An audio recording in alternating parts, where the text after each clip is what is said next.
Anong mensahe ang kailangang marinig ng mga um, Virgo na pala.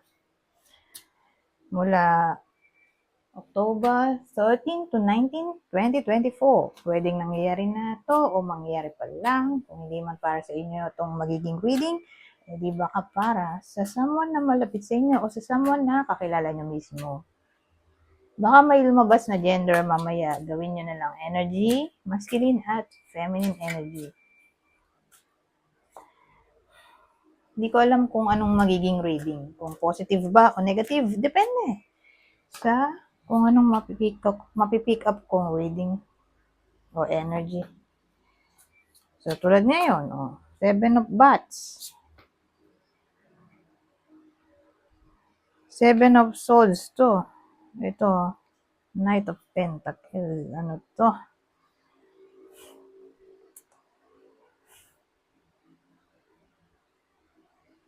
Medyo confusing, di ba? Kasi ito loyalty, pero ito ay card ng panloloko.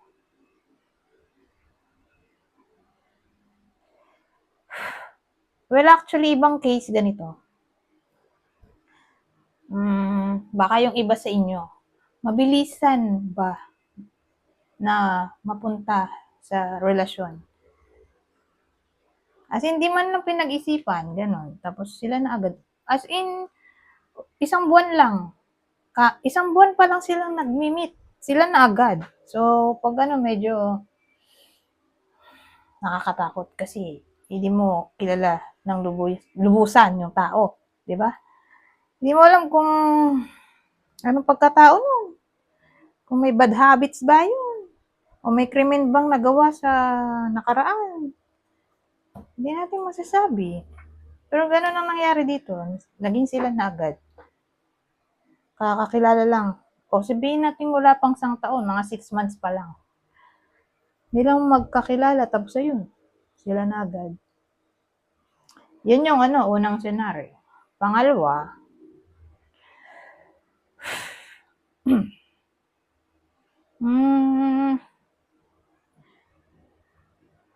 medyo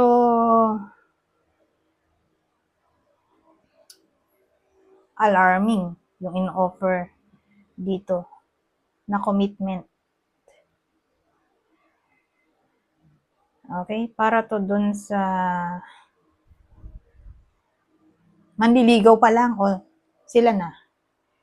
Kasi may history ng dishonesty yung tao dito. Whether kayo to o ito yung person. Pero ito kasi ay offering of commitment o anything na may kinalaman sa stability. So, yun na nga yung commitment. Depende sa anong topic.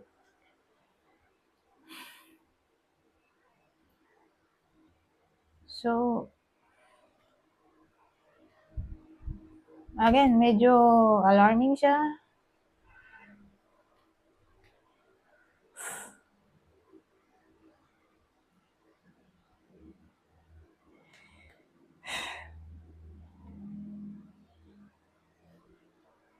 Lalo na kung may history na nga. Nangyari na to sa past. So, ang dating makikipag-ayos. Tapos ayun, balik ulit sa ganitong gawain. Sneaky. Ay, hindi na to sneaky. Talagang literal na na yan. Manloloko. Seven of Swords. Stealing pa nga yan. Betrayal. Deception. Diba? Unlike dun sa Five of Swords, yung palang sneaky. Okay? Yung pag sinabi mo kasing sneaky,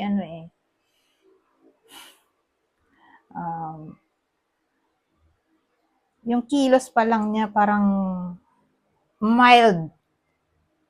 Mild yung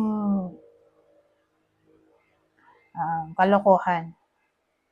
Parang kumikilos siya ng palihim. Pero tingin ko mild. Yun yung mild version ng Seven of Swords, yung 5. Tricky way yun yung 5 of Swords. Ito kasi, garapala na. Yung 7 of Swords. Ano yung mga pala mukha? Ginawa niya na before, inulit niya pa ulit. Kasi yung makikipag-ayos, kung sakaling ganito yung nangyayari sa iba sa inyo, nagkahiwalay, kasi niloko yung iba sa inyo in general, o in any form na ng panluloko. Tapos makikipag-ayos, tapos ayun, balik na naman siya sa ganitong gawain. May mga tao kasi pinanganak ng ganyan.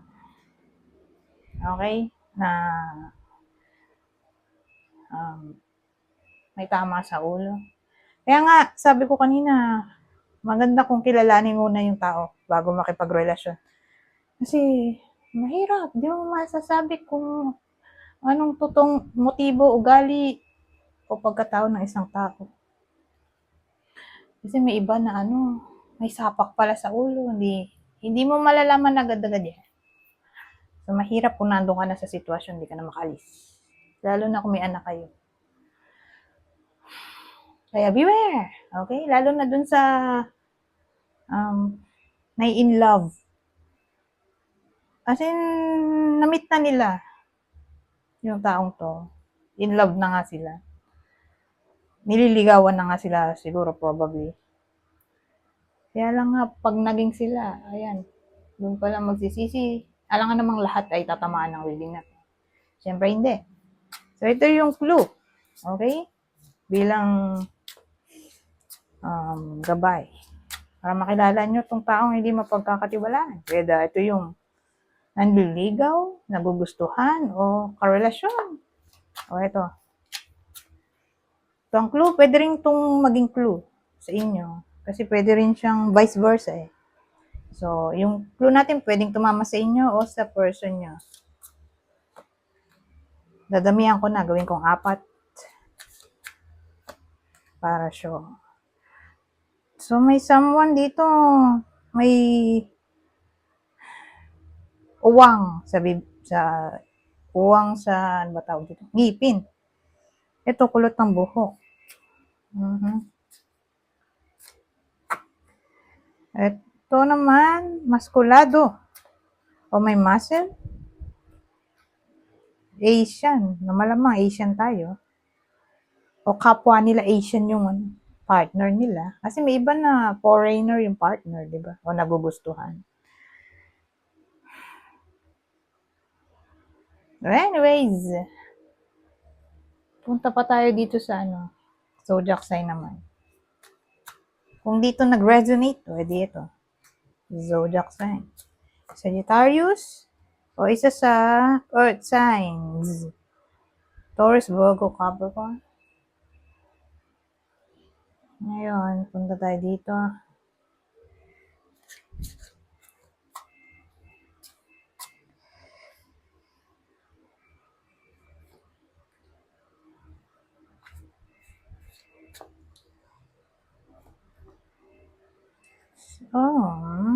Ano to?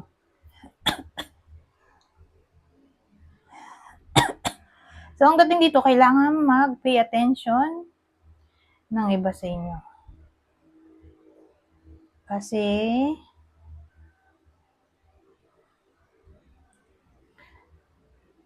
parang konektado to dun sa kaninang reading. Pay attention kasi baka mag-sacrifice sila eh. Tapos, yung sacrifice nila eh, baliwala. Wait lang. Inom lang ako tubig.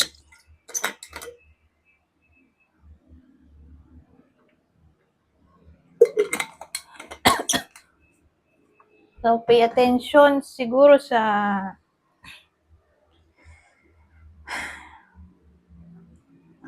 kung saan nila ibibigay ang kanilang time, energy, effort, o else, baka nga masayang.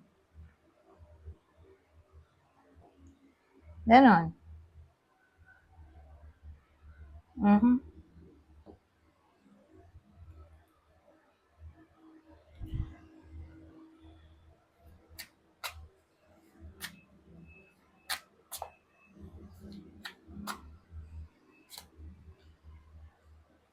So, kung saan o sino, ha? Pay attention. Kung saan o sino nyo ibibigay yung time, effort, energy at baka nga masayang. Hindi na natin mababalik yan, lalo na kung time. Kulang pala ng isa. Ito. So, sumama nito. Ay! Snake ba naman? Ito maganda. Ito lang ang problema natin.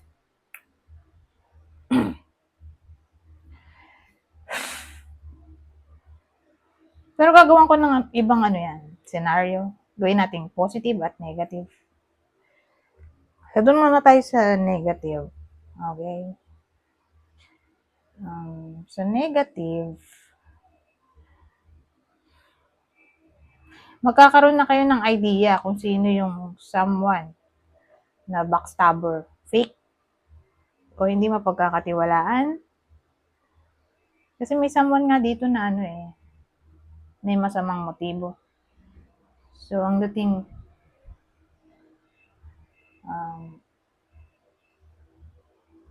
magkakaroon kayo ng lakas ng loob na lumayo sa alam nyong tao na pwede mag-cause ng trouble sa buhay nyo.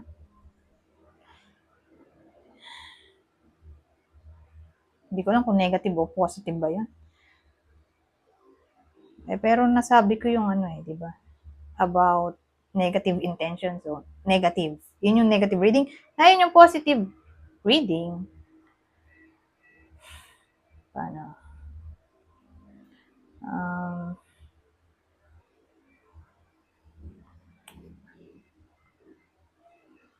Hindi ko nga masabi kung ano.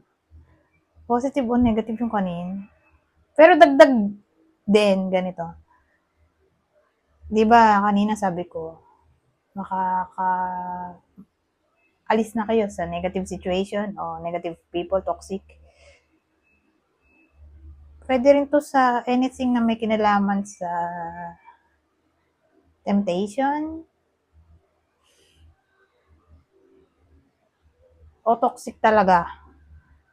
So, kung alam niyo sa sarili niyo, toxic o temptation ang connection na to o ang sitwasyon, kayo na kusang lalayo. So, paano pag positive?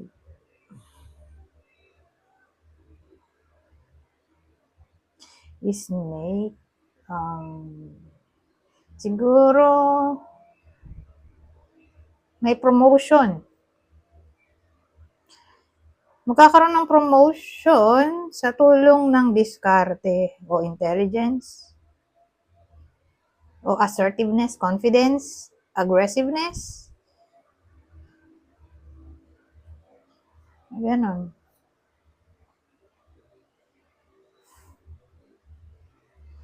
Siguro good fortune para sa mga tao na nasa work ng gym, dancing, yoga,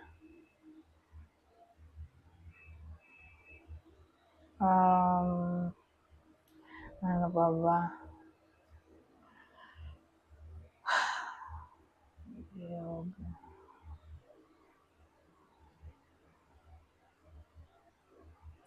O modeling, siguro.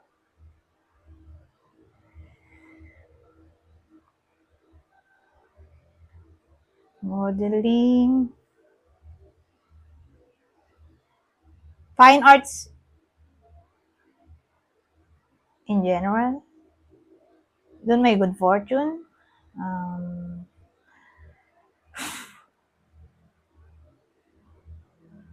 O work na wala kayong ibang choice kundi maging flexible.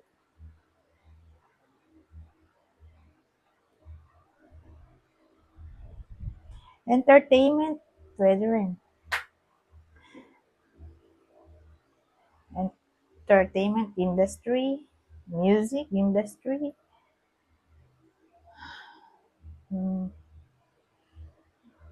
Anyways, punta na tayo dito sa uli.